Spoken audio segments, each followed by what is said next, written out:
সিনপস medical academy আয়োজিত আজকের 48 এবং 46 বিসিএস উত্তীর্ণ এবং 46 বিসিএস এ যারা জয়েন করেছেন তাদের নিয়ে আজকের অ্যাডভাইস ফর উপজেলা লাইভ সেশনে সবাইকে স্বাগত জানাচ্ছি। আমি ডাক্তার মোহাম্মদ সিরাজুল মনোয়ার আশফাক, 42তম বিসিএস, বর্তমানে এমডি ফেইজে কার্ডিওলজিতে এনআইসিভিডিতে আছি।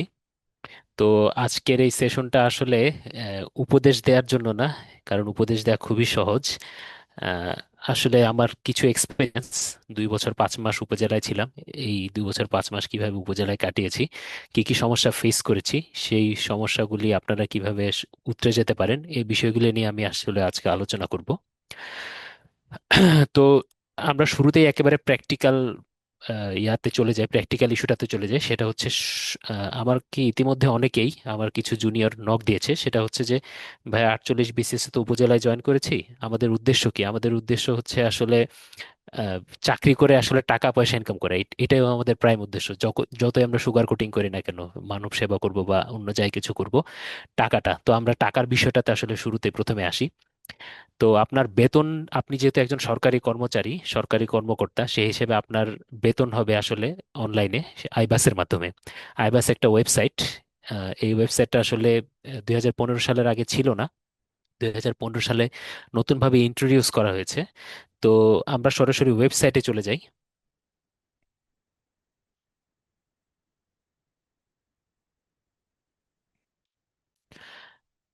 আইবাসে, এই আইবাস ওয়েবসাইটে আপনার একটা অ্যাকাউন্ট থাকবে। এই অ্যাকাউন্টটা আমি ধীরে ধীরে আপনাদেরকে দেখাবো, স্টেপ বাই স্টেপ আসছি।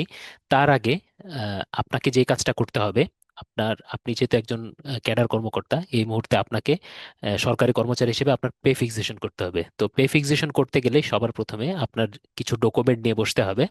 এই ডকুমেন্টগুলি হচ্ছে, আপনার হাতে এনআইডি কার্ড থাকতে হবে। এনআইডি কার্ডের যত যে সফট কপিটা থাকবে, সেটা পিডিএফ ফরম্যাট হোক বা জেপিইজি ফরম্যাটে হোক, এই ফরম্যাটটা আপনার লাগবে। 2 নাম্বার হচ্ছে আপনার যে যোগদানপত্র, উপজেলা হেলথ কমপ্লেক্সে যে আপনি যোগদান করেছেন, সেই যোগদানপত্রটা আপনার লাগবে।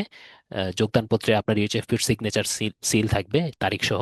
সেই যোগদানপত্রের সফট কপি লাগবে, পিডিএফ ফরম্যাট বা জেপিইজি ফরম্যাটে হোক। এবং আপনার যত শিক্ষাগত যোগ্যতা সনদ, এসএসসি, এইচএসসি, তারপরে ইউনিভার্সিটির যে, আপনি যে ইউনিভার্সিটি থেকে পাশ করেছেন, ঢাকা ইউনিভার্সিটি হোক, রাজশাহী ইউনিভার্সিটি হোক, বা চিরাং ইউনিভার্সিটি হোক, চিরাং মেডিকেল ইউনিভার্সিটি হোক, সাস্ট হোক, সব, এই যত সার্টিফিকেট আছে সবগুলি সার্টিফিকেটের আপনার সনদের সফট কপি লাগবে। এবং অন্যান্য ক্ষেত্রে আপনার অন্যান্য ক্যাডারের ক্ষেত্রে স্বাস্থ্য সনদ লাগে, কিন্তু শিক্ষা ক্যাডার, স্বাস্থ্য ক্যাডারের ক্ষেত্রে আপনার স্বাস্থ্য সনদ সাধারণত দরকার হয় না। আমরা স্বাস্থ্য সনদ ছাড়াই পে ফিক্সেশন করেছি। ঠিক আছে? তাহলে আমরা সবার প্রথমে payfixation.gov.bd একটা ওয়েবসাইট আছে, এটা আমরা, অথবা পে ফিক্সেশন লিখে যদি আমরা সার্চ দিই তাহলে আমরা পাবো। ঠিক আছে? তাহলে এই পে ফিক্সেশন লিখে সার্চ দেওয়ার পরে আপনার শুরুতেই দেখবেন ibas.finance.gov.bd, এটা হচ্ছে ওয়েবসাইট। এই ওয়েবসাইটটাতে আমরা ক্লিক করব। ওয়েবসাইটে ক্লিক করার পরপরেই আপনারা দেখবেন যে অনলাইনে বেতন নির্ধারণী এই পেজটি এসেছে। ঠিক আছে? এখানে অনেকগুলি আসলে অপশন আছে, খুব সতর্কতার সাথে আপনাকে সিলেক্ট করতে হবে আপনি কোনটি চয়েস করবেন। আচ্ছা, আমার ওয়েবসাইটের এই ওয়েবসাইটটাকে আপনারা দেখতে পাচ্ছেন কিনা, মানে আমার স্ক্রিনটা আপনারা দেখতে পাচ্ছেন কিনা? একটু কাইন্ডলি একজন রেসপন্স করবেন। দেখতে পাচ্ছি। আচ্ছা, অসংখ্য ধন্যবাদ।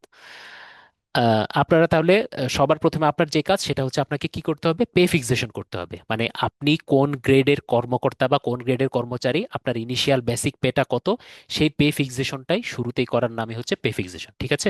তাহলে আমরা পে ফিক্সেশন লিখে সার্চ দেওয়ার পরেই অনলাইনে বেতন নির্ধারণী এই ফরম্যাটটা চলে আসবে।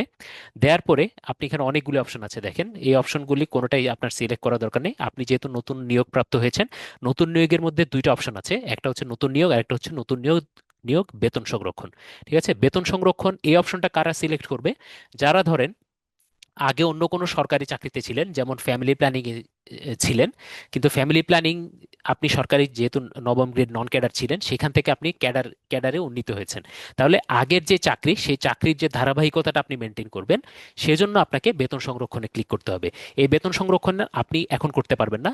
আপনার নতুন যে গ্যাজেট আসবে, আপনি এই চাকরি ছেড়ে দিয়েছেন এবং আপনার চাকরির যে ধারাবাহিকতা রক্ষা হবে, সেই চাকরির একটা গেজেট বের হবে। ওই গেজেট বের হওয়ার পরে আপনি নতুন নিয়োগ বেতন সংরক্ষণ, তার মানে বেতন সংরক্ষণ, এই অপশনে কারা ক্লিক করবেন? যারা আগে সরকারি চাকরি করতেন, সেই সরকারি চাকরির ধারাবাহিকতাটা আপনি বজায় রাখতে চাচ্ছেন।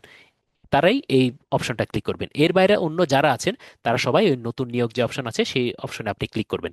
ক্লিক করার পরে আপনার সামনে একটা অপশন, হ্যাঁ না অপশন আসবে, আপনি হ্যাঁতে ক্লিক করবেন। ক্লিক করার পরে দেখেন আপনার সামনে অনলাইনে বেতন নির্ধারণী কয়েকটা অপশন চলে এসেছে। বেসামরিক, রেলওয়ে, সিজিডিএফ, বিজিবি, জুডিশিয়াল। যেহেতু আপনি বেসামরিক, আপনি বেসামরিক যে অপশনটি আছে সেই অপশনটিতে আপনি ক্লিক করবেন। ঠিক আছে? ক্লিক করার পরে এই জায়গায় আপনার কাছে ইনফো চাইবে, national ID, date of birth, mobile number এবং একটা ক্যাপচা থাকবে। এই চারটা আপনি ফর্ম ফিল আপ করবেন। এই চারটা ফিল আপ করার পরে আপনি লগ ইন করবেন। ঠিক আছে? তাহলে লগ ইন করার পরে আমি আমি আগে থেকে একটা লগ ইন করে রেখেছি। এই চারটা ফিল আপ করার পর আপনি লগ ইন করবেন। লগ ইন করার পরে আপনার এরকম একটা ইন্টারফেস দেখাবে। ঠিক আছে? এটা হচ্ছে আপনার পে ফিক্সেশনের ইন্টারফেস। ঠিক আছে? আচ্ছা, এখন দেখেন এই পে ফিক্সেশনের ইন্টারফেসে কি কি আছে। আপনি কোথায় আছেন? আপনি এখন উপজেলায় আছেন, সেক্ষেত্রে আপনাকে, এটা হচ্ছে আমার নিজস্ব পে ফিক্সেশনের পেজ, তাই আপনাদের জন্য সুবিধার জন্য এটা আমি দেখাচ্ছি। যেহেতু আমি ডিজি হেলথে অ্যাটাচ ছিলাম, আমি 42তম বিসিএস, সেক্ষেত্রে আমার সিলেক্ট করে লেগেছিল প্রধান হিসাব রক্ষণ কর্মকর্তার কার্যালয়। এক্ষেত্রে আপনি যেটা করবেন, আপনি উপজেলা হিসাব রক্ষণ কর্মকর্তার কার্যালয় সিলেক্ট করবেন, যেহেতু আপনি এখন উপজেলায় আছেন। ঠিক আছে? আপনার বেতন নির্ধারণী এবং আপনার সব বেতন সবকিছুই হবে আপনার উপজেলা থেকে। সেই ক্ষেত্রে আপনাকে সিলেক্ট করতে হবে কি, উপজেলা হিসাব রক্ষণ কর্মকর্তার কার্যালয়। ঠিক আছে? এটা সিলেক্ট করার পরে আপনার এখানে অনেকগুলো অপশন আসবে, এই ড্রপ ডাউন বার, সেখান থেকে আপনি স্বাস্থ্য এবং পরিবার কল্যাণ মন্ত্রণালয় সিলেক্ট করবেন। ঠিক আছে? তারপরে চলে আসবেন আপনি এনআইডি নাম্বারে। এটা হচ্ছে আমার এনআইডি নাম্বার। তারপর আপনি বাংলায় আপনার নাম লিখবেন, ইংরেজিতে আপনার নাম লিখবেন, জন্ম তারিখ দিবেন, মোবাইল নাম্বার দিবেন, ইমেইল দিবেন। ঠিক আছে? এই সব কিছু দেওয়ার পর এটা হচ্ছে আপনার সাধারণ তথ্য। এই সাধারণ তথ্য ফিল আপ করার পরে আপনি চলে আসবেন নিয়োগ সংক্রান্ত তথ্যে। ঠিক আছে? এই নিয়োগের আদেশ নাম্বারের মধ্যে আপনি কোনটা লিখবেন? আপনার যে একটা গ্যাজেট হয়েছে 48তম বিসিএস এর যে গ্যাজেট, গ্যাজেটের উপরে আপনার যে স্মারক নাম্বারটা আছে সেটাই হচ্ছে আপনার নিয়োগের আদেশ নাম্বার। তাহলে এই নিয়োগপত্রের আদেশ নাম্বারটা আপনি লিখে রাখবেন। ওই ওখান থেকে জাস্ট হুবহু কপি করে দিবেন। ঠিক আছে? আচ্ছা, এরপরে নিয়োগপত্রের তারিখ, আমরা 48তম বিসিএস এর গ্যাজেটে চলে যাই, তাহলে আপনি বুঝতে পারবেন।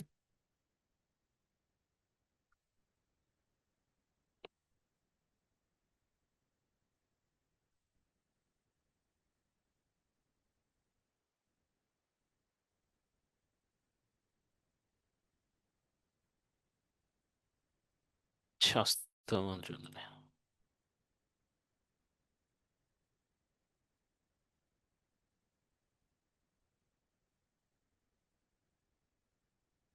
ওকে, এই যে নম্বরটা দেখছেন এটা হচ্ছে আপনার স্মারক নাম্বার। আমার কার্সরটা দেখতে পাচ্ছেন সবাই নিশ্চয়ই, এই নাম্বারটা হচ্ছে আপনার স্মারক নাম্বার। এই স্মারক নাম্বারটা আপনি এই নিয়োগপত্রের আদেশ নাম্বারে বসিয়ে দিবেন। আর নিয়োগপত্রের তারিখে কোনটা দিবেন? নিয়োগপত্রের তারিখে দিবেন এই যে 22শে জানুয়ারি 2026। এটাই হচ্ছে আপনার নিয়োগপত্রের তারিখ। ঠিক আছে? ওকে। এবার আসেন আপনার নিয়োগ আদেশের যে নিয়োগ আদেশের প্রতিলিপি বলতে এখানে আপনি আপনার যে উপজেলাতে জয়েন করেছেন, আপনার ইউএইচএফপি সাইন দিয়েছে, যোগদানপত্র গৃহীত হইল, এই নামে একটা আপনাকে একটা আপনার যে যোগদানপত্র সেটা সাইন হয়েছে, ওই সাইনের পিডিএফ বা জেপিইজি ফরম্যাট করে আপনি স্ক্যান করবেন এবং ওই ফরম্যাটটা আপনি এখানে আপলোড করে দিবেন। ঠিক আছে? গ নাম্বারে, 3 নাম্বারে। এরপর যোগদানের তারিখ, আপনি যেই তারিখে যোগদান করেছেন। ঠিক আছে? আপনার যোগদানপত্র যেই তারিখে গৃহীত হয়েছে আপনার যোগদানপত্রের মধ্যে লেখা থাকবে, সেই তারিখটাই হচ্ছে আপনার যোগদানের তারিখ। ঠিক আছে? ওকে। এরপর চলে আসেন আপনার ক্যাডারের নাম আপনি এখানে বিশেষ স্বাস্থ্য সিলেক্ট করবেন। পরিচিতি নাম্বার বলতে এখানে আপনার যে পিডিএস কোডটা আছে সেই পিডিএস কোডটা আপনি দিবেন। মন্ত্রণালয় বিভাগ হবে এখানে স্বাস্থ্য এবং পরিবার কল্যাণ মন্ত্রণালয়। অধিদপ্তর হবে স্বাস্থ্য অধিদপ্তর। ঠিক আছে? এখানে যেহেতু আমার সিলেক্ট করার অপশন নেই তাই আমি আপনাদের দেখাতে পারছি না, যেহেতু আমার আগে থেকে সিলেক্ট করা আছে। সেক্ষেত্রে আপনার অধিদপ্তরের ক্ষেত্রে আপনাকে স্বাস্থ্য অধিদপ্তর সিলেক্ট করতে হবে। ঠিক আছে? ওকে। অধস্তন বা অপারেশনাল গ্রুপের ক্ষেত্রে এবং মাঠ পর্যায়ে অফিস দুইটার ক্ষেত্রে আপনারা সিলেক্ট করবেন উপজেলা স্বাস্থ্য এবং পরিবার পরিকল্পনা কর্মকর্তার কার্যালয়। ঠিক আছে? এখানে অপশন আসবে, সেই অপশন আপনারা এইভাবে সিলেক্ট করবেন। এবং যোগদানের তারিখে আপনার যে পদবি সহকারী সার্জন, সেই যোগদানের তারিখে আপনি সেই পদবিটা সিলেক্ট করবেন। ঠিক আছে? এখানে সবগুলোই অপশন হিসেবে আসবে, যদি না থাকে সেক্ষেত্রে লিখে দিতে হবে। ওকে। এবার যোগদানের তারিখে আপনার বেতন গ্রেড, আপনার যেহেতু সবাই নবম গ্রেডে যোগদান করেছেন, আপনার বেতন স্কেল হচ্ছে 22,000 থেকে 53,060। ঠিক আছে? এই আপনার বেতন স্কেল গ্রেড 9 আপনি সিলেক্ট করবেন। আর অতিরিক্ত ইনক্রিমেন্ট প্রাপ্য কিনা এটাতে আপনি হ্যাঁ সিলেক্ট করবেন। যেহেতু আপনারা সবাই জানেন যারা বিশেষ স্বাস্থ্য ক্যাডারে যোগদান করেন তারা 3টা ইনক্রিমেন্ট পান। ঠিক আছে? 3টে ইনক্রিমেন্ট পেয়ে আপনার বেতন হবে 25,480 টাকা মূল বেতন। ঠিক আছে? সেই ক্ষেত্রে আপনাকে অতিরিক্ত ইনক্রিমেন্টের সংখ্যার মধ্যে 3 সিলেক্ট করতে হবে। এভাবে সব কিছু সিলেক্ট করা হয়ে গেলে তারপরে আপনি আপনার একটা অপশন থাকবে, সেই অপশন থাকবে আপনি খসড়া দেখুন। সেই খসড়া দেখার পরে আপনি সব কিছু আবার দেখতে পাবেন কি কি ফিল আপ করেছেন। তারপরে আপনি প্রিন্ট করুন, দিয়ে প্রিন্ট অপশন দিয়ে প্রিন্ট করে ফেলবেন ওই কাগজটা। ঠিক আছে? ওকে, এটা প্রিন্ট হয়ে গেলে তাহলে আপনার কাজ শেষ হয়ে যাবে। ওই প্রিন্টেড কপিটা নিয়ে আপনি চলে যাবেন আপনার ইয়ার কাছে, আপনার যে উপজেলা যে হিসাব রক্ষণ কর্মকর্তা আছে সেই হিসাব রক্ষণ কর্মকর্তার অফিসে চলে যাবেন। ঠিক আছে? হিসাব রক্ষণ কর্মকর্তার অফিসে চলে উনি আপনার ট্র্যাকিং নাম্বার দিবেন, আপনাকে একটা একটা রিসিভড কপি দিবেন। ওই রিসিভড কপিটা নিয়ে এসে আপনার কাছে নিজের কাছে সংরক্ষণ করবেন। সংরক্ষণ করার পরে তারপরে আপনি মোটামুটি 5 থেকে 7 দিন সময় লাগে আপনার যে পে ফিক্সেশন করেছেন সেই পে ফিক্সেশনের মেসেজ আসতে। এই মেসেজ যদি একবার চলে আসে তাহলে আপনার আইবাসে আপনার একটা অ্যাকাউন্ট ক্রিয়েট করার অপশন তৈরি হয়ে যাবে। ঠিক আছে? ওকে, তাহলে আমাদের পে ফিক্সেশন শেষ, এবার আমরা চলে যাব আইবাসে।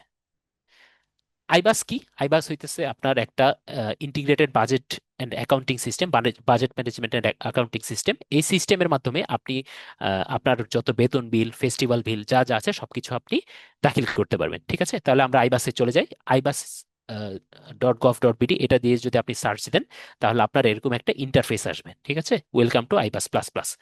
এই ক্ষেত্রে আপনি যেহেতু আগে অ্যাকাউন্ট করা নেই তাহলে আপনাকে রেজিস্টার করতে হবে। রেজিস্টার ইওর সেলফ দিয়ে আপনাকে রেজিস্টার করতে হবে। এক্ষেত্রে আপনাকে এনআইডি নাম্বার দিতে হবে, যে এনআইডি নাম্বারটা আপনি পে ফিক্সেশনের ক্ষেত্রে দিয়েছিলেন সেই এনআইডি নাম্বারটা আপনাকে দিতে হবে। দেওয়ার পরে আপনি গো অপশনে যাবেন। গো অপশনে গেলে তারপর আপনাকে একের পর এক বিভিন্ন স্টেপ আসবে, এই স্টেপগুলো আপনাকে ফিল আপ করতে হবে। যেহেতু আমার আগেই রেজিস্ট্রেশন করা ছিল সেহেতু আমি লগ ইন করে রেখেছি। এটা হচ্ছে আইবাসের অ্যাকাউন্ট। দেখেন, আপনার যদি রেজিস্টার করা হয়ে যায়, রেজিস্টার করা হয়ে গেলে এবং মোবাইল নাম্বার দিতে হবে আপনার এনআইডি নাম্বারের এগেইনস্টে, আপনার এনআইডির এগেইনস্টে যে সিম নাম্বারটা রেজিস্টার করা আছে সেই মোবাইল নাম্বারটাই আপনাকে দিতে হবে। ঠিক আছে? এটা দেয়া হয়ে গেলে সবকিছু রেজিস্টার করা হয়ে গেলে আপনার একটা অ্যাকাউন্ট ক্রিয়েট হয়ে যাবে আইবাসে। অ্যাকাউন্ট যদি ক্রিয়েট হয়ে যায় সেক্ষেত্রে আপনার এই অপশনগুলি থাকবে। ঠিক আছে?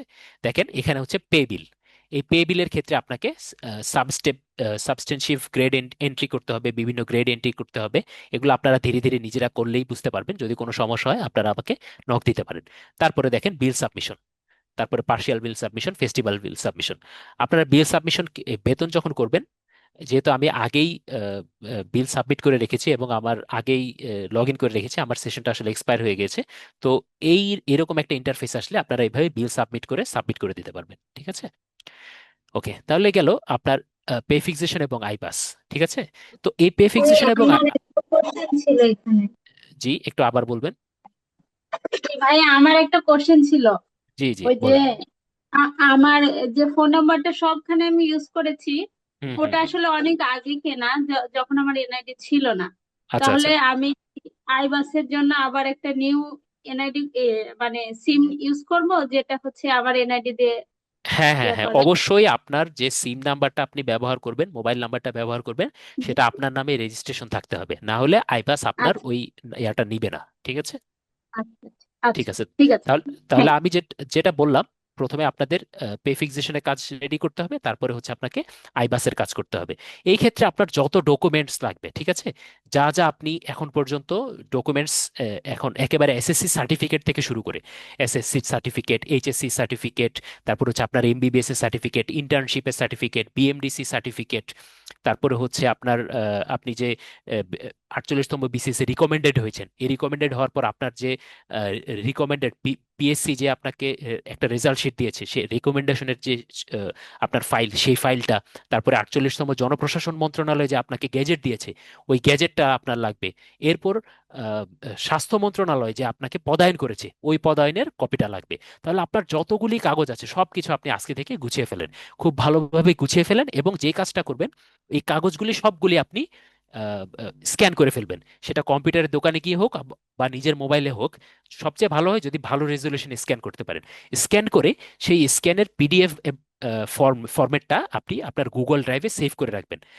আপনি হয়তো এখন বুঝতে পারবেন না, বিশ্বাস করেন, প্রত্যেকটা ক্ষেত্রে প্রতি মিনিটে মিনিটে আপনার এই জিনিসগুলি লাগবে। যে আপনি এমন একটা হঠাৎ দেখা গেছে কোন একটা অফিসে গেছেন, আইবাসের কাজ করতে গেছেন বা পে ফিক্সেশনের কাজ করতে গেছেন, দেখতেছেন যে আপনার কাছে এই ডকুমেন্টটা নাই, ওই ডকুমেন্ট নাই, আপনাকে ডকুমেন্টের জন্য দৌড়াদৌড়ি করতে হচ্ছে। এই ঝামেলাটা যাতে কোনোভাবে না হয়, সেজন্য যত ডকুমেন্টস আছে সবগুলি ডকুমেন্টস আপনাকে কি করতে হবে, আপনাকে স্ক্যান করে আপনার গুগল ড্রাইভে সেভ করতে হবে, যাতে আপনি যখন দরকার হয় ঠিক তখনই আপনি এই কাজগুলি, মানে এই ফাইলগুলি যখন দরকার হয় ঠিক তখনই আপনি হাতের কাছে পান। ঠিক আছে? এবং আপনার এই কয় বছর আপনার দেখবেন প্রত্যেকটা কাজে লাগবে। ঠিক আছে? প্রত্যেকটা কাজে আপনার এই ডকুমেন্টসগুলি লাগবে, যাতে আপনি যে কোনো মুহূর্তে আপনি প্রিন্ট করে দিতে পারেন। এই সুবিধাটা যেন আপনার থাকে, এটা আপনাকে এনশিওর করতে হবে। ঠিক আছে? ওকে। আমরা তাহলে আমাদের আইবাস এবং পে ফিক্সেশনের কাজ মোটামুটি বুঝে গিয়েছি। যা কারো যদি কনফিউশন থাকে তাহলে আমাকে পরে কাইন্ডলি জানাবেন, আমি আপনাদের রেসপন্স করার চেষ্টা করব। ওকে। তাহলে এই ছিল মোটামুটি আমাদের আইবাস এবং পে ফিক্সেশনের কাজ।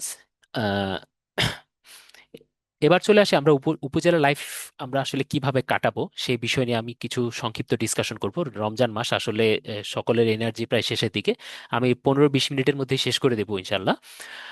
তো যে কাজটা আপনাকে করতে হবে, আপনাকে আচ্ছা, আমি তার আগে, আহ, আপনি এখন যেহেতু উপজেলায় আছেন, আপনার আহ, উপজেলার যে বিভিন্ন কর্মচারীদের কার্যপরিধি, আপনার ইউএচএফপির যে কার্যপরিধি, সেই কার্যপরিধিগুলো আপনাকে জানতে হবে। ঠিক আছে? এটা হচ্ছে আপনার ডিজি হেলথের ওয়েবসাইট। ডিজি হেলথের দুইটা ওয়েবসাইট আছে, এই ওয়েবসাইটটা আপনার ফ্রিকোয়েন্টলি লাগবে।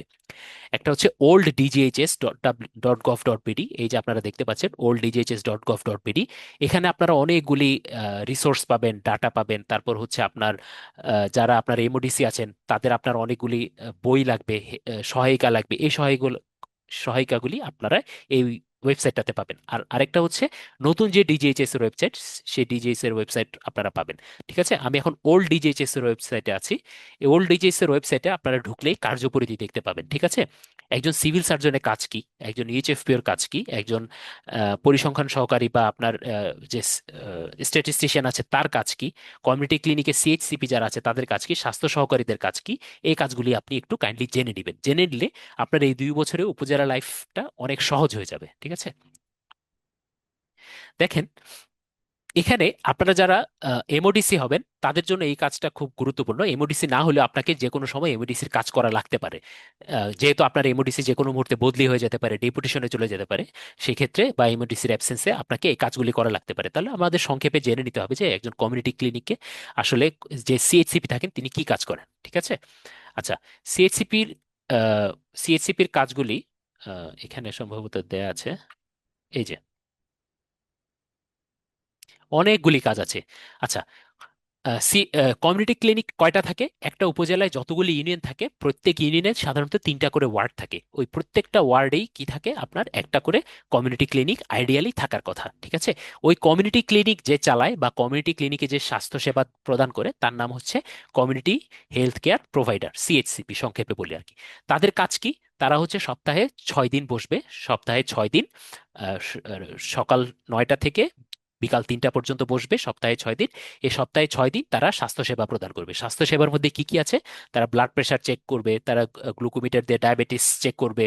তারপর হচ্ছে তারা তাদের যে বরাদ্দকৃত 29 রকমের ওষুধ পাওয়া যায়, সেই ওষুধগুলি তারা তাদের আওতার মধ্যে থেকে যতটুকু তাদেরকে শেখানো হয়েছে সেই আওতার মধ্যে থেকে তারা ওষুধগুলি দিবে, স্বাস্থ্য শিক্ষা দিবে। এগুলি হচ্ছে তাদের কাজ। এই সেকশনটা সাধারণত যারা এমওডিসি হবেন তাদের কাজে লাগবে। ঠিক আছে? এই কমিউনিটি ক্লিনিকে যেমন ধরেন আপনার কাছে যদি কোনো মা আসে উপজেলা হেলথ কমপ্লেক্সে ওপিডিতে, তাহলে আপনি কি করবেন? আপনি বলবেন যে দেখেন বাবা, আপনার এত কষ্ট করে উপজেলা হেলথ কমপ্লেক্সে আসার দরকার নাই, যেহেতু অনেক দূরে। একজন গর্ভবতী মাকে আপনি এই বিষয়টা জানাতে পারবেন যে আপনার বাড়ির পাশে যে কমিউনিটি ক্লিনিক আছে সেই কমিউনিটি ক্লিনিকে আপনার আয়রন ট্যাবলেট থেকে শুরু করে ক্যালসিয়াম ট্যাবলেট থেকে শুরু করে সব ধরনের এএনসি চেক আপ করা হয়। ঠিক আছে? এই বিষয়টা যদি আপনি তাকে জানিয়ে দেন, তাহলে তার জন্য কষ্ট করে উপজেলা হেলথ কমপ্লেক্সে আসতে হবে না। আপনিও আপনার একটা বড় বার্ডেন থেকে মুক্তি পাবেন। পাশাপাশি এই কমিউনিটি ক্লিনিকগুলোকে গুলিতে ওষুধ দেওয়ার পাশাপাশি আর কি কি করা হয়? ওষুধ দেওয়ার পাশাপাশি এখানে যত রকমের টিকা আছে সবগুলি টিকা দেওয়া হয়। এই টিকা দেওয়াটা কার কাজ? টিকা দেওয়াটা প্রধানত হেলথ অ্যাসিস্ট্যান্টের কাজ। দেখেন, আমরা এখানে হেলথ অ্যাসিস্ট্যান্টের কার্যপরিধি নিয়ে এসেছি। এই হেলথ অ্যাসিস্ট্যান্ট হচ্ছে আপনার মাঠ পর্যায়ে কর্মচারীদের মধ্যে সবচেয়ে যারা ফিল্ডে থেকে কাজ করেন, টিকা দেন, তারা তারা কি কাজ করেন? তারাও সপ্তাহে 6 দিন কাজ করেন। এর মধ্যে তারা সপ্তাহে 2 দিন, যে কোনো 2 দিন, এটা ইএচএফপি ঠিক করে দেন বা তাদের একটা রুটিন থাকে, তাদের একটা মাইক্রো প্ল্যানিং থাকে, এই মাইক্রো প্ল্যানিং অনুসারে তারা ঠিক করে তারা সপ্তাহে 2 দিন বিভিন্ন ওয়ার্ডে টিকা প্রদান করে। তাদের 8টা করে ভ্যাকসিনেশন সেন্টার থাকে, সেটা যে কোনো বাড়ি হতে পারে, হসপিটাল হতে পারে, কমিউনিটি ক্লিনিক হতে পারে। তো এই 8টা সেন্টারে তারা প্রত্যেক মাসে ঘুরে ঘুরে তারা টিকা দেয়। ঠিক আছে, সপ্তাহে 2 দিন। আর বাকি 4 দিন কি করেন? বাকি 4 দিনের মধ্যে 2 দিন তারা কমিউনিটি ক্লিনিকে বসেন। ঠিক আছে, আর বাকি 2 দিন তারা করেন আইপিসি। আইপিসি মানে কি? আইপিসি মানে হচ্ছে ইন্টারপার্সোনাল কমিউনিকেশন। ঠিক আছে, ইন্টারপার্সোনাল কমিউনিকেশনে কি করা হয়? ইন্টারপার্সোনাল কমিউনিকেশনের মাধ্যমে তারা আহ, টিকা দেওয়ার আগের দিন তারা বাড়ি বাড়ি যান, বাড়ি বাড়ি গিয়ে তাদেরকে জানিয়ে দেন যে আমরা আগামীকাল এই সেন্টারে টিকা দিব। ঠিক আছে, এই সেন্টারে টিকা দিব, আপনারা এই সেন্টারে টিকা নিতে আসবেন। ঠিক আছে, এটাই হচ্ছে তাদের কাজ। ঠিক আছে, ওকে। তাহলে আপনারা জেনে গেলেন একজন স্বাস্থ্য সহকারীর কাজ কি। তাহলে আপনি যদি এমওডিসি হন বা যে কোনো মেডিকেল অফিসার হন, বা আপনাকে যদি এইচএফপিও কোনো একটা দায়িত্ব দিয়ে পাঠান, তাহলে আপনি সহজেই বুঝতে পারবেন যে একজন স্বাস্থ্য সহকারী আসলে কি করে। ঠিক আছে, তার 8টা ভ্যাকসিনেশন সেন্টার থাকে, ভ্যাকসিনেশন সেন্টারে গিয়ে সে সকাল 8টা থেকে দুপুর 2:30 পর্যন্ত ভ্যাকসিন দেয়। সে স্বাস্থ্য শিক্ষা প্রদান করে, সে 2 দিন সপ্তাহে কমিউনিটি ক্লিনিকে বসে, এবং 2 দিন সে আইপিসি করে। আইপিসি অর্থাৎ ইন্টারপার্সোনাল কমিউনিকেশনের মাধ্যমে স্বাস্থ্য শিক্ষা দেয়, এবং তার ভ্যাকসিনেশনের যে সেন্টারগুলি আছে সেই সেন্টারগুলি সে জানিয়ে দেয়। ঠিক আছে, ওকে। এসব সবকিছুই আপনাদের ওল্ড ডিজিএইচএস এর যে ওয়েবসাইট আছে, ওয়েবসাইট আপনারা পেয়ে যাবেন। ঠিক আছে, বিশেষ করে যারা এমওডিসি হবেন তারা এই বিষয়গুলো একবার দেখে নেবেন। ওকে, এবার চলে আসেন একজন উপজেলা হেলথ এবং ফ্যামিলি প্ল্যানিং অফিসার, ইউএইচএফপিও, উনি আসলে কি করেন। দেখেন, আপনারা যেহেতু একটা উপজেলায় আছেন, উপজেলার স্বাস্থ্য বিভাগ কিন্তু উপজেলা পরিষদের উপর ন্যস্ত। ঠিক আছে, তো আপনি আসলে ভাবতে পারেন যে আমি স্বাস্থ্য বিভাগের কর্মচারী, আমার উপজেলা পরিষদের সাথে সম্পর্ক কি? যেহেতু স্বাস্থ্য মন্ত্রণালয় একটা গ্যাজেট জারি করেছে, গ্যাজেট জারি করে আপনার উপজেলা স্বাস্থ্য বিভাগটাকে উপজেলা পরিষদের উপর ন্যস্ত করেছে, তাহলে উপজেলা ফ্যামিলি প্ল্যানিং অফিসার এবং যত মেডিকেল অফিসার আছেন এবং পুরো স্বাস্থ্য বিভাগ, তারা উপজেলা পরিষদের সাথে সমন্বয় করে কাজ করবেন। ঠিক আছে, ওকে। এই উপজেলা পরিষদের সাথে সমন্বয় করার মানে হচ্ছে আপনার উপজেলা পরিষদ আপনাদের ডিরেকশন দিবে যে আপনারা এই কাজগুলি করবেন। আপনারা উপজেলা হেলথ কমপ্লেক্সের যেহেতু উপজেলা পরিষদ থেকে 10% বাজেট, উপজেলা পরিষদের যত বাজেট আছে তার প্রায় 10% হচ্ছে উপজেলা স্বাস্থ্য বিভাগের জন্য বরাদ্দ থাকে। ঠিক আছে, তাদের যে ডেভেলপমেন্ট বাজেট, এডিপি বাজেট বলা হয়, এই এডিপি বাজেটটা তাদের জন্য বরাদ্দ থাকে। তো এই বাজেটটা যেহেতু আপনার উপজেলা পরিষদ দেয়, সেই ক্ষেত্রে আপনাদেরও কিছু দায়বদ্ধতা আছে। একটা উপজেলা health and family planning officer এবং উপজেলা হেলথ কমপ্লেক্সের একটা দায়বদ্ধতা থাকে উপজেলা পরিষদের সাথে। তো সবগুলি কাজ মোটামুটি উপজেলা আহ, আহ, আপনার ইউএইচসির সাথে উপজেলা পরিষদের সাথে কোলাবোরেট করে করতে হয়। ঠিক আছে, এখানে উপজেলা হেলথ অ্যান্ড ফ্যামিলি প্ল্যানিং অফিসারের কি কি দায়িত্ব সেটা দেওয়া আছে, আপনারা এক নজর দেখে নেবেন। ঠিক আছে, ওকে।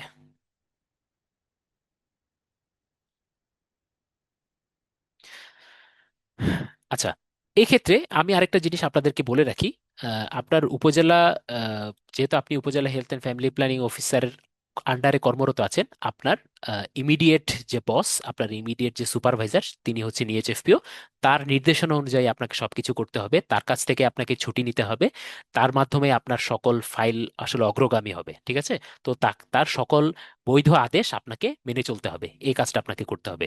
2 নাম্বার কথা হচ্ছে, ইউএইচএফপি আপনার প্রশাসনিক হেড, এবং আরএমও, হাসপাতালে যিনি আরএমও থাকবেন তিনি হচ্ছেন আপনার হাসপাতালের এবং আপনার যে ক্লিনিক ম্যানেজমেন্টের হেড। ঠিক আছে, আরএমও একটা 6 গ্রেডের পোস্ট, কিন্তু সব উপজেলায় আসলে 6 গ্রেডের আরএমও পোস্টটা থাকে না। আপনারা ইতিমধ্যে উপজেলায় জয়েন করেছেন, আপনারা জানেন যে আরএমও পোস্টটাতে সাধারণত একজন সিনিয়র মেডিকেল অফিসারকেই দিয়ে রাখা হয়। যেহেতু রুটিন দায়িত্বে আরএমওরা থাকে না, 6 গ্রেডে আরএমও বেশিরভাগ ক্ষেত্রে আসলে পদায়িত হন না, সেহেতু আরএমওর কাছে আপনি আপনার যে ডিউটি আওয়ার, সেই ডিউটি আওয়ারের জন্য আপনি থাকবেন, দায়বদ্ধ থাকবেন। ঠিক আছে, তো আপনার সকল সমস্যা, আপনার সকল অভিযোগ সবকিছু আপনি ইউএইচএফপি এবং আরএমওর মাধ্যমে আপনি কোলাবোরেট করেই চলার চেষ্টা করবেন। ওকে, এরপর দেখেন, ইউএইচএফপি 6 গ্রেড, আরএমও হচ্ছে একটা 6 গ্রেডের পোস্ট। বেশিরভাগ ক্ষেত্রে 9 গ্রেডের মেডিকেল অফিসার থাকে, পাশাপাশি আপনার 9 গ্রেডের মেডিকেল অফিসার থাকবে। 10 গ্রেডের অফিসার, 10 গ্রেডের যারা কর্মকর্তা কর্মচারী থাকবে তারা হচ্ছেন আপনার সিনিয়র স্টাফ নার্স। এবং 11 গ্রেডে কারা থাকবেন? 11 গ্রেডে আপনার উপজেলা হেলথ কমপ্লেক্সে থাকবেন আপনার যে মেডিকেল টেকনোলজিস্ট আছেন তারা। আপনার উপজেলা হেলথ কমপ্লেক্সে যত মেডিকেল টেকনোলজিস্ট থাকবেন তারা হচ্ছেন আপনার 11 গ্রেডের। এবং স্যানিটারি ইন্সপেক্টর পদে যারা অরিজিনালি স্যানিটারি ইন্সপেক্টর, অনেক সময় ভারপ্রাপ্ত দায়িত্ব দিয়ে রাখা হয়। এর বাইরে যারা অরিজিনাল সেন্টার ইন্সপেক্টর তারাও হচ্ছেন আপনার 11 গ্রেড। ঠিক আছে। পাশাপাশি আপনার যত sub assistant community medical officer এসএসসিএমও বা স্যাকমো আছেন তারাও হচ্ছেন 11 গ্রেডের। ওকে। 14তম গ্রেড, 13তম গ্রেডে কারা আছেন? 13তম গ্রেডে থাকবেন সাধারণত আপনার হেলথ ইন্সপেক্টর, যারা আপনার হেলথ অ্যাসিস্ট্যান্টদের কার্যকলাপকে তত্ত্বাবধান করেন, তারা হচ্ছেন আপনার 13তম গ্রেডে থাকবেন। এর বাইরে আপনার 14তম গ্রেডে থাকবেন অ্যাসিস্ট্যান্ট হেলথ ইন্সপেক্টর, এবং 16তম গ্রেডে থাকবেন হেলথ অ্যাসিস্ট্যান্ট। ঠিক আছে। তো এই গ্রেডগুলো আপনার জেনে রাখা ভালো। যেহেতু আপনি উপজেলায় কাজ করবেন, কার কি গ্রেড সেটা জানা থাকলে আপনার কাজ করতে সুবিধা হবে। ওকে। ওকে, এবার আমরা কিছু আসলে আহ, আহ, আমাদের দিক নির্দেশনায় চলে যাই। দিক নির্দেশনা বলতে আপনাদের প্রতি আমার পরামর্শ সেটা হচ্ছে উপজেলায় থাকাকালীন সময় আপনি সর্বোচ্চ চেষ্টা করবেন ইথিক্যাল প্র্যাকটিস করার জন্য। আপনি কখনোই অফিস আওয়ারটায় প্রাইভেট প্র্যাকটিস করার চেষ্টা করবেন না। এই জিনিসটা যেহেতু আপনারা জানেন, রিসেন্টলি আপনাদের বায়োমেট্রিক, ফেস বায়োমেট্রিকে চলে এসেছে বেশিরভাগ উপজেলায়। তো বায়োমেট্রিকের সর্বোচ্চ সদ্ব্যবহার করার চেষ্টা করবেন, যেহেতু আপনার এই 2 বছরের বায়োমেট্রিক আপনার চাকরি স্থায়ীকরণের সময় দেখা হবে। ঠিক আছে। যদি আপনি মনে করেন থাকে যে যে বায়োমেট্রিক দিচ্ছি না দিচ্ছি তাতে তো কিছু যায় আসছে না, উপজেলা health and family planning officer HFP sir কিছু বলছেন না, এটা কিন্তু ভাবলে ভুল হবে। আপনার প্রত্যেকটা বায়োমেট্রিক আপনার যে ডিজি হেলথে যে আহ, আপনার যে একটা নিজস্ব পার্সোনাল আইডি তৈরি হয়েছে, সেই আইডিতে আপনার কি করতে হবে, এই বায়োমেট্রিকের সব ডাটা কিন্তু আপনার সেভ করা থাকবে। ভবিষ্যতে আপনি যখন চাকরি স্থায়ী করতে যাবেন, সেই চাকরি স্থায়ী করার সময় কিন্তু আপনার এই ডাটাগুলি দেখা হবে। সেক্ষেত্রে আপনার চাকরি স্থায়ী করাতে খুব ঝামেলা হতে পারে। ঠিক আছে। এবং আপনি যদি আপনার এই যে বায়োমেট্রিকের যে অ্যাটেন্ডেন্স বা আপনার যে রেকর্ডটি থাকবে, এই রেকর্ড যদি আপনি দেখা যাচ্ছে যে আপনি যদি অ্যাবসেন্ট থাকেন, এই রেকর্ডের ভিত্তিতে কিন্তু আপনাকে যে কোনো মুহূর্তে শোকজ করা সম্ভব। ঠিক আছে। তো এই বিষয়টাতে আপনাকে কেয়ারফুল থাকতে হবে। ঠিক আছে। আচ্ছা। ও, মানে আহ, এখন কি হ্যাঁ, প্রশ্ন করা যাবে ভাইয়া? হ্যাঁ, হ্যাঁ, করেন করেন প্লিজ। জি, বলছিলাম আমাদের তো 5টা ডিউটি, মানে পুরো সপ্তাহে 5টা ডিউটি, মানে হুম, হুম। দেখা যাচ্ছে কি 5 দিন করে গেলে হয়ে যায়, আর এর মধ্যে যদি একজনের সাথে ডিউটি এক্সচেঞ্জ করা হয় সেক্ষেত্রে 4 দিন গেলে হয়ে যাচ্ছে। তো আচ্ছা, আচ্ছা। সেক্ষেত্রে ওই বাকি দুই দুই সেই দুই দিন ক্ষেত্রে বা 3 দিনের।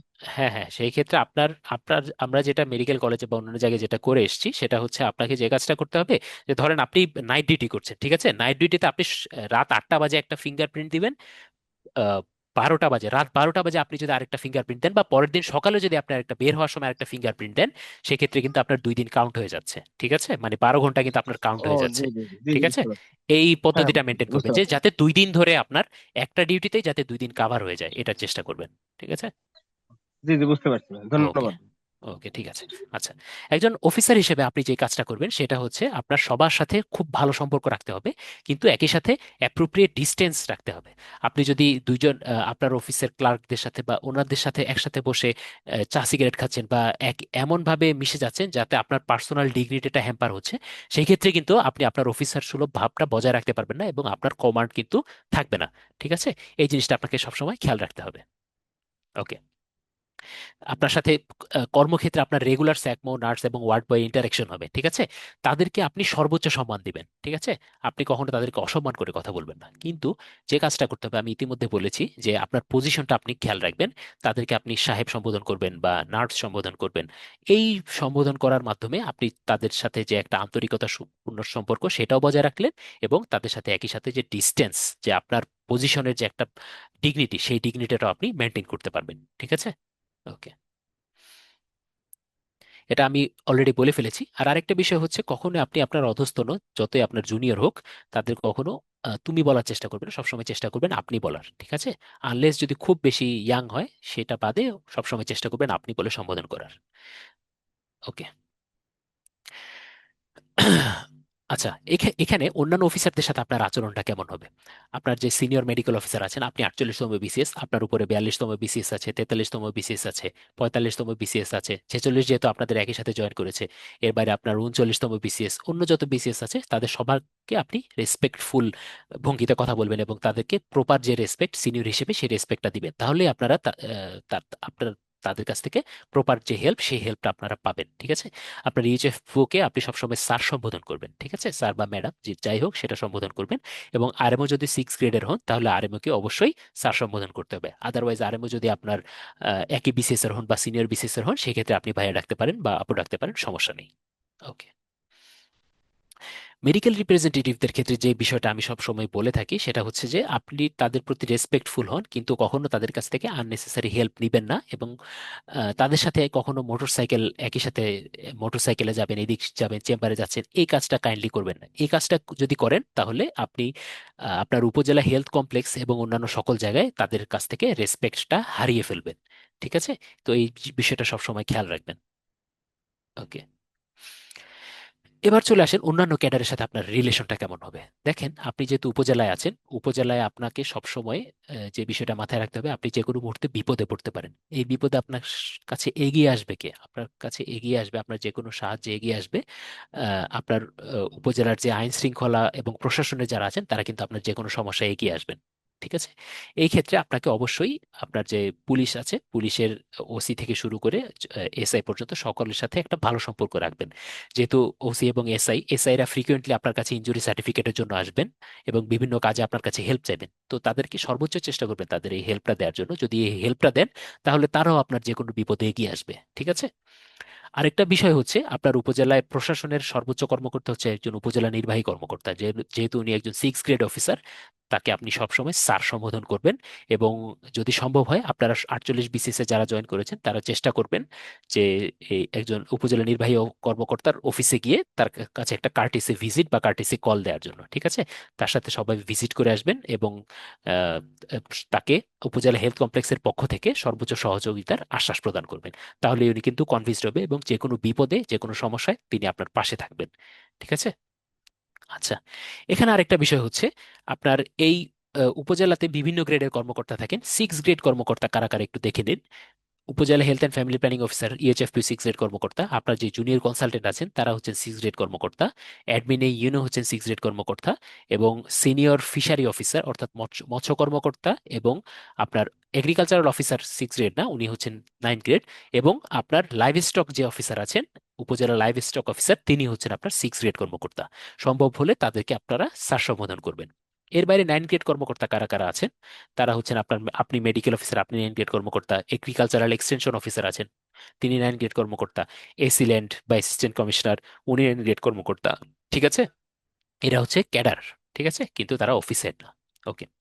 নন ক্যাডার 9 গ্রেড কর্মকর্তা কারা কারা আছেন আপনার একই র্যাঙ্কের? তারা হচ্ছেন পুলিশের ওসি, উপজেলা অ্যাকাউন্টস অফিসার, তারপর সমবায় অফিসার, তারপর হচ্ছেন আপনার সমাজ কল্যাণ কর্মকর্তা। এই রকম যারা কর্মকর্তা আছে, উপজেলা শিক্ষা কর্মকর্তা, উপজেলা মাধ্যমিক শিক্ষা কর্মকর্তা। ঠিক আছে? এই যারা আছেন তারা হচ্ছেন আপনার 9 গ্রেড অফিসার এবং তারা হচ্ছেন অফিসের হেড। ঠিক আছে? ওকে। তো এই ক্ষেত্রে আপনার সম্পর্কটা হবে ভারসাম্যপূর্ণ। তাদেরকে আপনি, যারা আপনার একই গ্রেডের কর্মকর্তা আছেন, তাদেরকে আপনি আহ, আহ, এই অফিসার ডাকতে পারেন অথবা আপনি ভাই সম্বোধন করতে পারেন, এবং যারা আপনার 6 গ্রেড কর্মকর্তা আছেন তাদেরকে আপনি স্যার সম্বোধন করবেন। ঠিক আছে? ওকে। দেখেন, আমরা আসলে পে ফিক্সেশন বা আইবাস নিয়ে কথা বললাম। আমরা যখন এই কাজগুলি করব তখন আমাদেরকে ফ্রিকোয়েন্টলি এই উপজেলা অ্যাকাউন্টস অফিসার এবং আপনার এজি অফিসে, অর্থাৎ যে আপনার CAG, chief accounts and finance অফিসারের কার্যালয় আছে, সেই কার্যালয়ে আপনাদের কয়েকজন অফিসারের মুখোমুখি হতে হবে। দেখেন, সহকারী মহা হিসাব নিরীক্ষক এবং নিয়ন্ত্রক, এই পদটা হচ্ছে আপনার সমতুল্য, অর্থাৎ এটা হচ্ছে তারা বিসিএস অডিট ক্যাডারের মাধ্যমে তারা জয়েন করে, তারা হচ্ছে 9 গ্রেড। উপজেলা আপনি কাদেরকে ফেস করবেন? উপজেলা আপনি ফেস করবেন উপজেলা অ্যাকাউন্টস অফিসারকে। উপজেলা অ্যাকাউন্টস অফিসার হচ্ছে 9 গ্রেড। ঠিক আছে? এবং এই উপজেলা অ্যাকাউন্টস অফিসে যারা যারা আছেন তারা সবাই কিন্তু অ্যাকাউন্টস অফিসার বাদে অন্য সবাই কিন্তু আপনার চেয়ে নিচের পোস্টে। ঠিক আছে? অ্যাকাউন্টসের যে সুপার আছেন তিনি হচ্ছেন 10 গ্রেড কর্মকর্তা, যিনি অডিটর থাকেন তিনি হচ্ছেন 11 গ্রেড কর্মকর্তা, এবং যিনি জুনিয়র অডিটর আছেন তিনি হচ্ছেন 16 গ্রেড কর্মকর্তা। ঠিক আছে? তো তাদেরকে সবসময় ভারসাম্যপূর্ণভাবে সম্বোধন করতে হবে। ঠিক আছে? এবং আরেকটা বিষয় মাথায় রাখতে হবে, তাদের কাছে কিন্তু আপনি দায়বদ্ধ। ঠিক আছে? আপনার বেতন থেকে শুরু করে বিভিন্ন কাজকর্ম কিন্তু তারাই করেন, তো তাদের সাথে সম্মানজনক একটা সম্পর্ক বজায় রাখতে হবে। ঠিক আছে? আচ্ছা, এই বিষয়গুলো আমি ইতিমধ্যে ডিসকাস করে ফেলেছি। আপনার যে জবে কিভাবে ইথিক্যাল হবেন এবং ডিউটি টাইম কিভাবে মেনটেন করবেন। ঠিক আছে?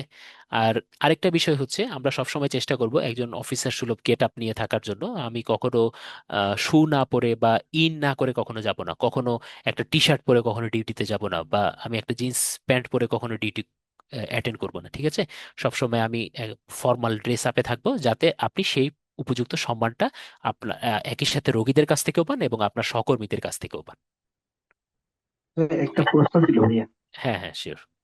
মানে হ্যাঁ, ওই যে মানে আগে যেটা বলছিলাম, যে ধরেন 2-3টা দিন আমাকে ফ্রি থাকতে হয় বা থাকতে পারবো, সেক্ষেত্রে হুম। চেম্বারটা মর্নিং এ করা বোধহয় হওয়া উচিত হবে কিনা, মানে উচিত হবে কিনা আর কি। আচ্ছা, মর্নিং এ চেম্বার করাটা আসলে একটু ঝামেলার, যেহেতু আমাদের সমাজে এখন এস্টাবলিশড যে ডাক্তারের ওয়ার্কিং আওয়ার হচ্ছে আপনার সকাল থেকে দুপুর পর্যন্ত, বা আমরা অফিস আওয়ার বলতে সকাল থেকে দুপুর এই সময়টা কি বুঝি। তো আপনি যদিও আপনি রোস্টার ডিউটিতে থাকবেন, কিন্তু রোস্টার ডিউটিতে থাকলেও বেশিরভাগ সময় আপনার জনগণ কিন্তু এবং প্রশাসনে যারা থাকেন তারা কিন্তু এই বিষয়টাকে মিস ইন্টারপ্রেট করেন যে উনি কিন্তু অফিস আওয়ারে চেম্বার করছেন, যদিও আপনি জানেন যে আপনার রোস্টার কিন্তু রাতের বেলা। কিন্তু আপনি যদি রাতের বেলায় রোস্টার হওয়ার কারণে আপনি যদি সকালে চেম্বার করতে যান, তাহলে সাংবাদিক, লোকাল সাংবাদিক থেকে শুরু করে অন্যান্য যারা আছেন তারা কিন্তু সবাই এই বিষয়টাকে মিস ইন্টারপ্রেট করবেন। ঠিক আছে, এবং দেখা যাবে যে আপনাকে না বলে আপনার নামে একটা জি। নিউজ হয়ে গেছে বা ঝামেলা হচ্ছে। তো সম্ভব আপনার উচিত হবে সকালবেলা চেম্বারটা অ্যাভয়েড করা। ঠিক আছে, এই বিষয়টা একটু মাথায় রাখবেন। আর যদি আপনি ম্যানেজ জি, করতে পারেন, যে আপনার ধন্যবাদ। এইচএফপিও কে ম্যানেজ করতে পারেন, যে স্যার আমার রোস্টার দিয়ে দেন, আমি এই রোস্টার অনুযায়ী এইভাবে এইভাবে ডিউটি করব, বাকি সময়টা আমি চেম্বার করতে চাই, যে কোনো সমস্যা হলে স্যার আপনি আমাকে প্রোটেক্ট করবেন। যদি আপনার এইচএফপি এই ব্যাপারটাতে সম্মতি দেন, তাহলে সেই ক্ষেত্রে আপনি চাইলে চেম্বার করতে পারেন। ঠিক আছে। ওকে। জি, ধন্যবাদ। আচ্ছা, আরেকটা বিষয় হচ্ছে, আপনারা যেহেতু উপজেলা হেলথ কমপ্লেক্স ইতিমধ্যে জয়েন করেছেন, আপনারা চেষ্টা করবেন যে আপনাদের এই রিলেটেড, ইমার্জেন্সি রিলেটেড, যেহেতু আপনি যে সাবজেক্টেরই হন না কেন, আপনাকে সবকিছু ডিল করতে হবে এবং ইভেন গাইনিও ডিল করতে হবে। ঠিক আছে, গাইনি যে ইনিশিয়াল ম্যানেজমেন্ট সেটা কিন্তু আপনাকে দিতে হবে, যদিও আপনার মিডওয়াইফ থাকেন উপজেলাতে, কিন্তু আপনার যে ইনিশিয়াল ম্যানেজমেন্ট সেই ইনিশিয়াল ম্যানেজমেন্ট আপনাকে দিতে হবে। তো এই বিষয়গুলি, আপনার একটা নর্মাল ডেলিভারি বা আপনার সিজারিয়ান সেকশন, এই ক্ষেত্রে আপনার কি কি করতে হবে, কি কি ট্রিটমেন্ট দিতে হবে, ডিসচার্জে কি লিখতে হবে, এই বিষয়গুলি কাইন্ডলি একটু দেখে যাবেন।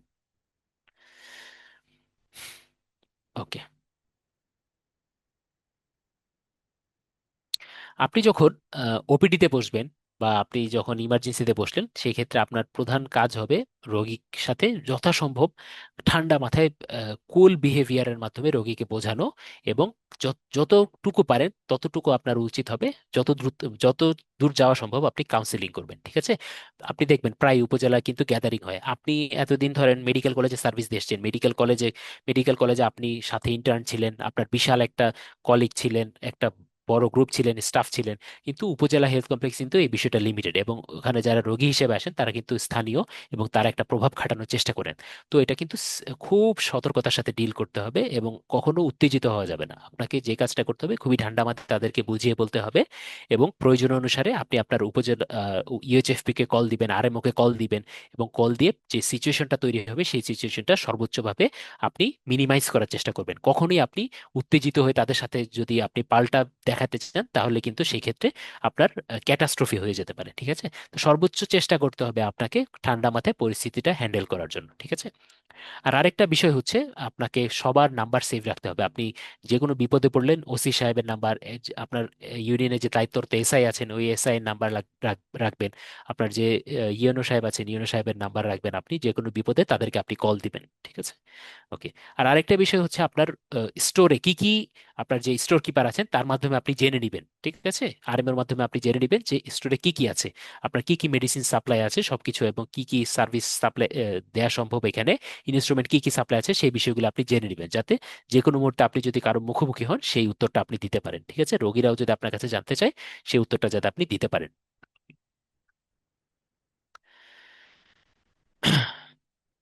আরেকটা বিষয় হচ্ছে, আপনাকে যে আপনি যে সার্টিফিকেট ইস্যু করবেন সেই সার্টিফিকেট ইস্যুর ব্যাপারে আপনাকে সব সময় সতর্ক থাকতে হবে। উপজেলায় আপনি ফ্রিকোয়েন্টলি এই জিনিসটা ফেস করবেন, সেটা হচ্ছে, আমরা ইনজুরি সার্টিফিকেটের ব্যাপারে আসবো, তার আগে আপনার কাছে অনেকেই অ্যাটেস্টেড করার জন্য আসবে। আপনি নিজেকে কখনোই অ্যাটেস্টেডের ব্যাপারে অ্যাভেলেবল করবেন না, সর্বোচ্চ চেষ্টা করবেন অ্যাটেস্টেড না করানোর। ঠিক আছে, যদি একান্তই প্রয়োজন হয় বা খুবই বিপদে পড়েছে, সেক্ষেত্রে আপনি অ্যাটেস্টেড করবেন, এবং অ্যাটেস্টেড করার সময় তাকে একটা নির্দিষ্ট সময় বেঁধে দিবেন, না হলে যে কেউ যে কোনো মুহূর্তে চলে আসতে পারে।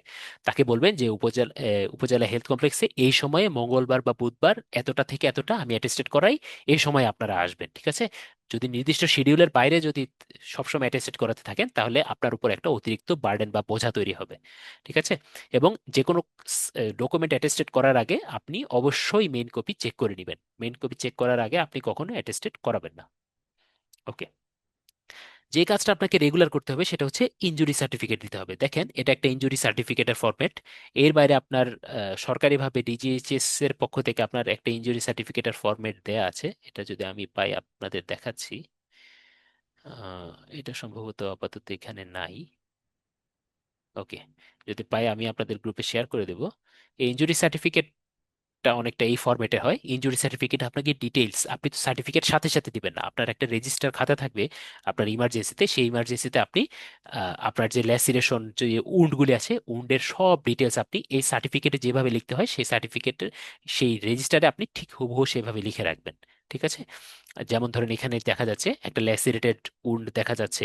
ল্যাসিরেটেড উন্ডটা কোন কাকে ইনভলভ করেছে, ম্যান্ডিবল কি ইনভলভ করছে সেটা দেখা যাচ্ছে। কি মার্ক, এটা একটা বাইট মার্ক, ঠিক আছে? এটার ডেপথ কত, 2 সেন্টিমিটার, এটার ওয়াইড কত, ঠিক আছে?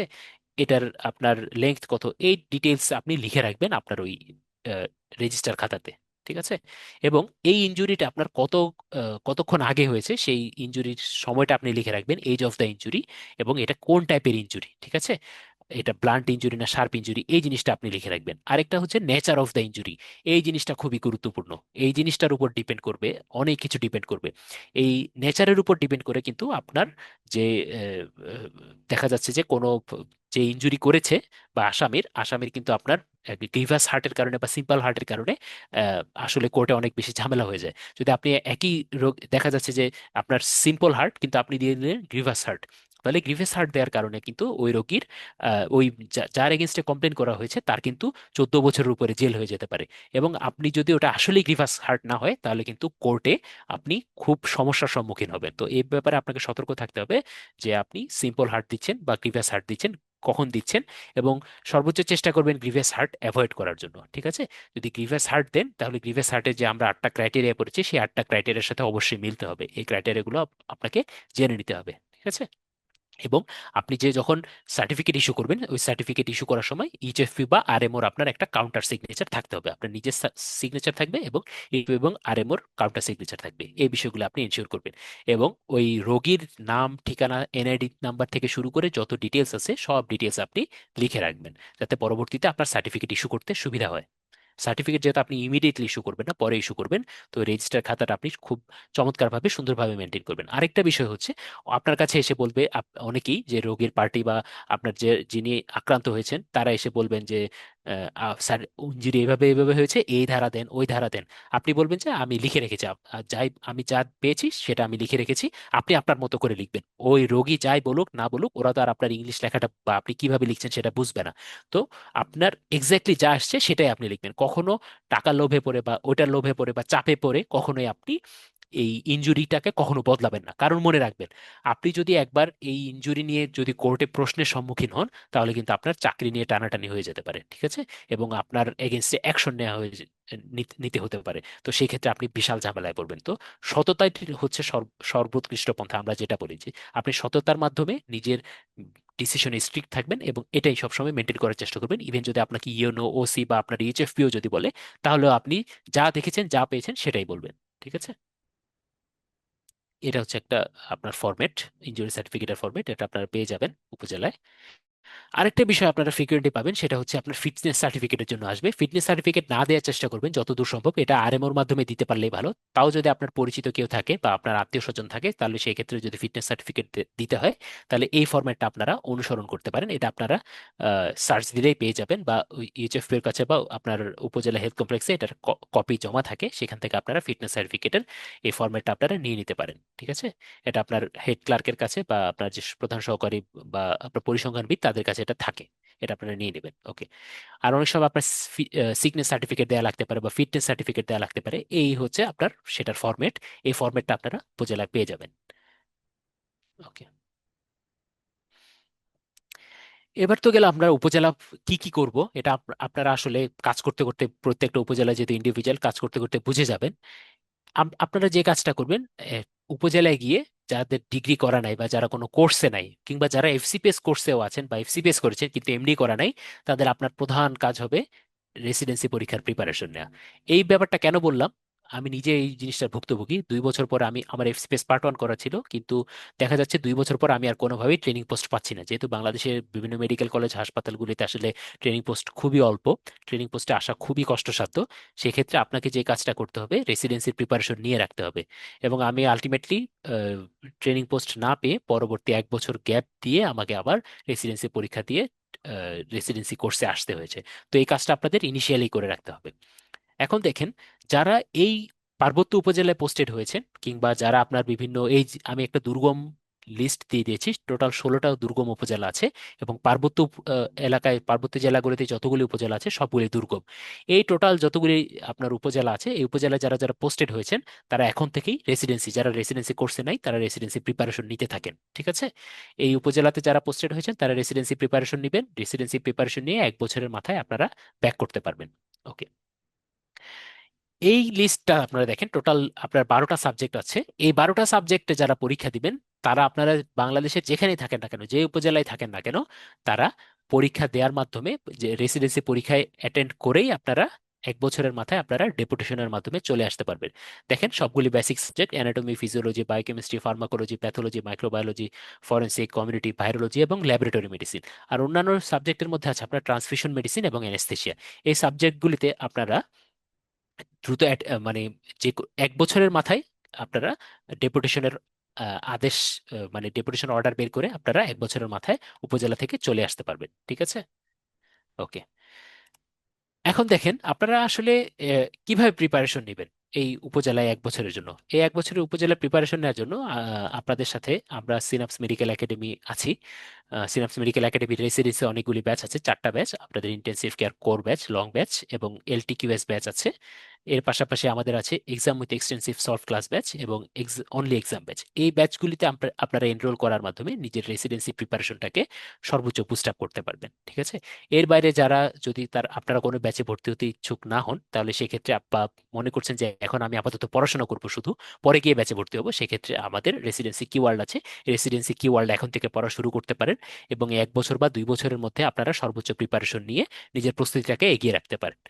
মনে রাখবেন যে আগামী 2 বছরে যখন আপনি রেসিডেন্সি পরীক্ষা দিবেন, তখন আপনার সাথে সর্বোচ্চ কম্পিটিশন হবে। আপনার সাথে যে 3,500 ডাক্তার জয়েন করেছে এবং প্রিভিয়াস যে ডাক্তার যারা আছেন, তারা সবাই কিন্তু আপনার সাথে কম্পিট করবেন। তাদের মধ্যে অনেকের হয়তো কোর্স করা হয়ে গেছে বা অনেকে রেসিডেন্সি দিবেন না, কিন্তু যে ধরেন 1,500 থেকে 2,000 সরকারি ডাক্তার আপনার সাথে কম্পিট করবেন, তাদের সাথে কম্পিটিশনের মাধ্যমে কিন্তু আপনাকে এই ভালো সাবজেক্টে চান্স পেতে হবে। তো চান্স পাওয়ার জন্য সবচেয়ে জরুরি হচ্ছে এখন থেকে পড়াশোনা শুরু করা, ঠিক আছে?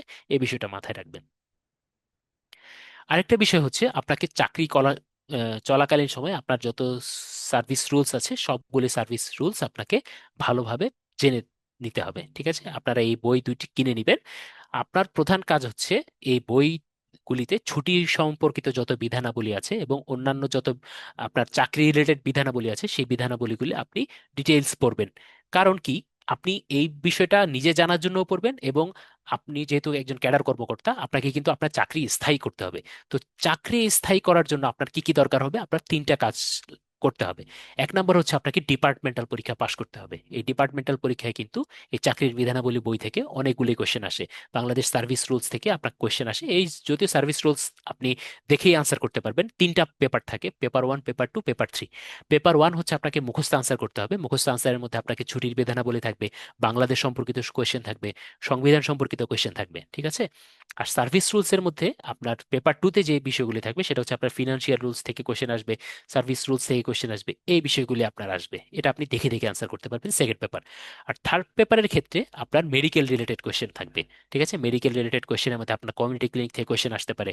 আপনি কিভাবে ডায়াবেটিস প্রিভেনশন করবেন, উপজেলা হেলথ কমপ্লেক্স কিভাবে আপনি ইমার্জেন্সি এমআই ম্যানেজ করবেন, এই মেডিকেল রিলেটেড যত কোয়েশ্চেন আছে, কিংবা আপনার ডাব্লিউএইচও কাজ কি, বা আপনার ডিজি হেলথের কাজ কি, তারপর হচ্ছে আপনার আমাদের যে গোলগুলি আছে, এসডিজির হেলথ রিলেটেড গোলগুলি কি কি, এই রিলেটেড অনেকগুলি কোয়েশ্চেন থাকবে, সেটা আসবে আপনার পেপার 3-তে, ঠিক আছে? তো এই বিষয়গুলো আপনাকে ডিটেইলস জানতে হবে। তো আপনার ডিপার্টমেন্টাল পরীক্ষা ক্লিয়ার করার জন্য আপনার এই চাকরির বিধানাবলী এবং সার্ভিস রুলস বই দুইটা অবশ্যই লাগবে। আচ্ছা, 2 নাম্বার যে বিষয়টা সেটা হচ্ছে আপনাকে 2 বছর সন্তোষজনক চাকরি করতে হবে। 2 বছর সন্তোষজনক চাকরি মানে কি, আপনি যে 2 বছর আপনার ইউএচএফপিও যে আপনাকে এসিআর দিবেন, সেই এসিআর এ কমপক্ষে আপনাকে 80-র উপরে মার্কস পেতে হবে। এবং সবচেয়ে ভালো হয় আপনি যদি 90-এর উপরে মার্কস পান, তাহলে এটার জন্য আপনার একটা প্লাস পয়েন্ট হিসেবে কাজ করবে। তাহলে আমার দুইটা কাজ গেল, একটা হচ্ছে ডিপার্টমেন্টাল পরীক্ষা পাশ করতে হবে, 2 নাম্বার হচ্ছে 2 বছরের সন্তোষজনক আমার কি লাগবে, এসিআর লাগবে। ঠিক আছে। আর 3 নাম্বার যে বিষয়, 3 নাম্বার বিষয়টা হচ্ছে চাকরি আমাকে 2 বছর হতে হবে। 2 বছর আমি যে 2 বছর চাকরি করছি সেই 2 বছর চাকরি করতে হবে। এবং আর 3 নাম্বার যে বিষয় সেটা হচ্ছে আপনাকে ফাউন্ডেশন ট্রেনিং করা থাকতে হবে। ঠিক আছে, আমি ফাউন্ডেশন ট্রেনিং এর ব্যাপারে পরেই বলবো, একটু পরে বলবো। তাহলে এই তিনটা হবে আপনার প্রধান টার্গেট উপজেলায় থাকাকালীন সময়ে। আপনি একই সাথে পোস্ট গ্রাজুয়েশনের প্রিপারেশন নেবেন এবং একই সাথে আপনি ডিপার্টমেন্টাল ক্লিয়ার করবেন। একই সাথে ফাউন্ডেশন ট্রেনিং এর জন্য সর্বোচ্চ চেষ্টা করবেন, ফাউন্ডেশন ট্রেনিং যত দ্রুত সম্ভব করা যায় সেটার চেষ্টা করবেন। এবং আপনি যাতে ইউএইচএফপি ওর বিরাগ ভাজন না হন, ইউএইচএফপি যাতে আপনি যাতে অপছন্দ না করে, সেই বিষয়টা আপনি চেষ্টা করবেন যে এইচএফপি আপনাকে যাতে এসিআর এ ভালো মার্কস দেয়। সেজন্য আপনি আপনার কর্মক্ষেত্রে সর্বোচ্চ আন্তরিকতার সাথে কাজ করবেন এবং এইচএফপি সন্তুষ্টি অর্জন করবেন। এই বিষয়টা আপনারা খেয়াল রাখবেন, তাহলে আপনার আহ, দ্রুত চাকরি স্থায়ী হবে এবং পরবর্তীতে আপনার প্রমোশন থেকে শুরু করে অন্যান্য যে কোনো বিষয় আপনার খুব দ্রুততার সাথে সম্পন্ন হবে। ওকে। ওকে, আমরা ফাউন্ডেশন ট্রেনিং এ চলে এসেছি। ফাউন্ডেশন ট্রেনিং এ দেখেন আপনার উপজেলা বিষয়টা আসলে আপনার কাছে মেমোরি তৈরি করার মতো। আপনি উপজেলায় কাজ করবেন শুধু বিষয়টা সেরকম না, আপনি উপজেলায় অনেক স্মৃতি তৈরি করবেন। ঠিক আছে। এই এই ছবিটা আসলে আমাদের ফাউন্ডেশন ট্রেনিং কার সময়কার, আমরা বারোডে ফাউন্ডেশন ট্রেনিং করেছি। বারোডে ফাউন্ডেশন ট্রেনিং চলাকালীন সময় আমরা একই সাথে ক্লাস করেছি, একই সাথে খেলাধুলা করেছি, পিটি করেছি, খুব চমৎকার আমরা একটা পরিবেশের মধ্যে ছিলাম। তো আপনি চেষ্টা করবেন যে ফাউন্ডেশন ট্রেনিংটা যত দ্রুত সম্ভব করে ফেলার জন্য, এবং আপনার উপজেলার সময়টা এবং ফাউন্ডেশন ট্রেনিং সময়টাকে আপনি একই সাথে এনজয় করার চেষ্টা করবেন। এই ছিল আমাদের পিটি সময়টা। আমাদের বিভিন্ন ইভেন্ট ছিল, বিভিন্ন প্রোগ্রাম ছিল, আমরা একই সাথে সবকিছুই আসলে সামলে নিয়েছি। তো এই বিষয়টা আপনারা আপনাদের এই উপজেলার যে 2 বছর আছে সেই 2 বছরকে আপনারা মেমোরেবল করার চেষ্টা করবেন। এটা ছিল আমাদের পরীক্ষার সময়কার। আপনারা ফাউন্ডেশন ট্রেনিং এ যখন থাকবেন আপনাদের একটা করে পরীক্ষা দিতে হবে, এটা হচ্ছে আমাদের সেই পরীক্ষার ছবি। আমাদের খেলাধুলা ছবি, বাস্কেটবল খেলেছি আমরা, টিটি থেকে শুরু করে ইনডোর আউটডোর সব গেমসে আমরা পার্টিসিপেট করেছি। ওকে, এটা হচ্ছে আমার উপজেলা লাইফ। উপজেলা লাইফের কিছু ছবি আপনাদেরকে দেখাচ্ছি। আমরা উপজেলা লাইফে প্রায় মিটিং করতাম, আমরা বিভিন্ন অবহিতকরণ সভা করতাম, সিসি মানে কমিউনিটি ক্লিনিকের অবহিতকরণ সভা করতাম, দুর্যোগ ব্যবস্থাপনার সভা করতাম। তারপর হচ্ছে আপনার নিউনেটাল মাতৃস্বাস্থ্য নিয়ে আমরা রেগুলার মিটিং করতাম। যেহেতু আমি এমওডিসি ছিলাম, এমওডিসি হিসেবে আমি ডাটা ট্রায়াঙ্গুলেশন করেছি। তারপর আপনার যে বিভিন্ন ডকুমেন্টারি কাজ ছিল কাজগুলি করেছি, যক্ষ্মা দিবস পালন করা, এই কাজগুলি আমরা রেগুলার করতাম। ঠিক আছে। তারপর আপনি মান্থলি মিটিং এ আপনি সিভিল সার্জন অফিসে যাবেন, সিভিল সার্জন অফিসে আপনি এমওডিসি হিসেবে বা আরএমও হিসেবে অ্যাটেন্ড করবেন। তারপর আপনি একজন এমওডিসি হিসেবে বা মেডিকেল অফিসার হিসেবে আপনি বিভিন্ন হাসপাতাল, আপনার উপজেলায় যত হাসপাতাল আছে সেই হাসপাতালগুলি কিন্তু আপনি ভিজিট করবেন। আপনার ইউএচএফপিওর দায়িত্ব হচ্ছে ভিজিট করা, তিনি সঙ্গে আপনাকে নেবেন। এবং হাসপাতালের যে চেক লিস্টগুলি আছে সেই চেক লিস্ট অনুযায়ী আপনারা হাসপাতালের কোয়ালিটি কন্ট্রোল হচ্ছে কিনা সেই বিষয়গুলো আপনারা চেক করবেন। এটা হচ্ছে আমার সেই সময়কার ছবিগুলি। ওকে। ভূমিধসে ক্ষয়ক্ষতি রোধে আমরা জনসচেতনমূলক কাজ করেছি। তারপর ডেঙ্গু প্রতিরোধে আমরা স্কুলে স্কুলে বিভিন্ন ধরনের স্বাস্থ্য শিক্ষা কার্যক্রম করেছি, এই কাজগুলি আমরা করেছি। তো আমরা আলটিমেটলি আসলে যে কাজটা করেছি, উপজেলা জীবনটাকে আপনাকে এনজয় করতে হবে। এই উপজেলা জীবনটাকে আপনি গদবাঁধা নিয়মে আসলে ফেলে দিলে হবে না। আপনার কলিগদের সাথে সুসম্পর্ক বজায় রাখতে হবে, এইচএফপি এর সাথে সুসম্পর্ক বজায় রাখতে হবে, আপনার উপজেলায় আশেপাশে যারা আছেন তাদের সাথে সুসম্পর্ক বজায় রাখতে হবে। সবার সাথে একটা সুসম্পর্ক বজায় রেখে, এবং আপনারা শুধু কাজেই ডুবে থাকবেন না, পড়াশোনায় ডুবে থাকবেন না। আপনারা দেখা যাচ্ছে ব্যাডমিন্টন খেলার আয়োজন করলেন, ক্রিকেট খেলার আয়োজন করলেন। ঠিক আছে। তারপর আপনারা হাঁস পার্টির আয়োজন করলেন। তো এইভাবে আপনারা লাইফটাকে মেমোরেবল যদি করতে পারেন, তাহলে উপজেলা জীবন আপনাদের আসলে অনেক সুন্দর কাটবে। এই বিষয়টা আসলে আমি বলতে পারি আর কি। তো এই ছিল মোটামুটি সংক্ষেপে আমার একটা প্রেজেন্টেশন, উপজেলা জীবন আপনারা কিভাবে কাটাবেন। আপনাদের কারো যদি কোনো কোয়েশ্চেন থাকে তাহলে আমাকে করতে পারেন। ঠিক আছে। আপনাদের যদি কোনো বিষয়ে কনফিউশন থাকে তাহলে আপনারা আমাকে জানাতে পারেন।